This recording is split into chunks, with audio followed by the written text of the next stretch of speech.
Kita awali seputar Bandung Raya malam dengan informasi pertama. Pemirsa, jajaran Satuan Reserse dan Kriminal Polresta Bandung berhasil menangkap 4 dari 20 orang pemuda yang tergabung dalam sebuah geng motor yang menganiaya 7 warga secara membabi buta dengan menggunakan senjata tajam di kawasan Cicalengka, Kabupaten Bandung, Jawa Barat. Aksi keji para pemuda tersebut salah sasaran. Pasalnya salah seorang pelaku merasa jika salah satu korban yang mereka aniaya pernah berselisih paham dengannya beberapa waktu lalu.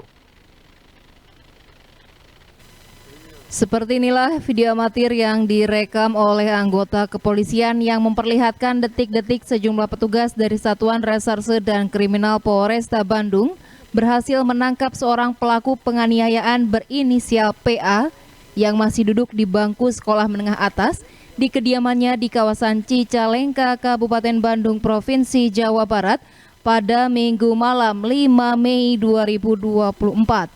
Selain PA, petugas pun berhasil mengamankan 3 orang lainnya dari total 20 orang pemuda yang tergabung dalam sebuah geng motor.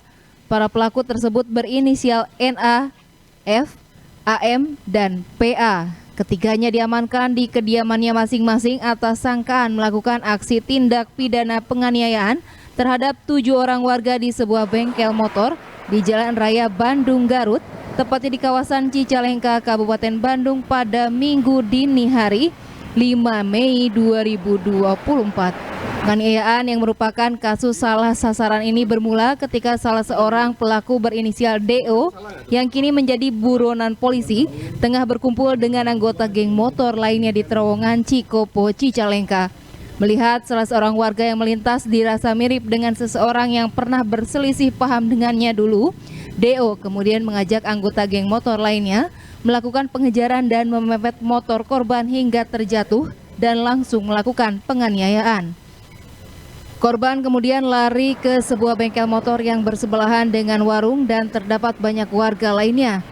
Namun bukannya berhenti, para pelaku justru mengejar sampai akhirnya para pelaku pun menganiaya 6 orang warga lainnya di bengkel motor dan warung tersebut secara membabi buta dengan menggunakan sejumlah senjata tajam dan tumpul seperti celurit, pisau dapur, golok, besi hingga stik baseball. Kapolresta Bandung Kombes Pol Kusworo Ibowo mengatakan keempat pelaku yang salah satunya di bawah umur dan tidak bisa dihadirkan dalam press release Senin sore 6 Mei 2024 berhasil diamankan kurang dari 24 jam setelah adanya laporan. Pihaknya mengatakan jumlah korban akibat aksi keji para pelaku berjumlah 7 orang. Yang bersangkutan salah sasaran terhadap tersangka, kemudian terhadap korban, kemudian korbannya lari ke warung, ya, dan ke bengkel motor.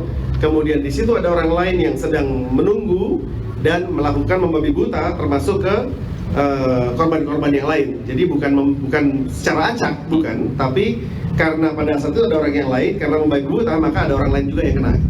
Guna mempertanggungjawabkan perbuatannya, para pelaku dijerat dengan pasal 170 KUH Pidana pasal 2 tentang penganiayaan secara bersama-sama yang mengakibatkan korban mengalami luka berat dengan ancaman hukuman 7 tahun pidana penjara. Polisi pun mengimbau agar belasan orang pelaku lainnya yang kini masih buron untuk menyerahkan diri. Rezitia Prasaja, Bandung TV.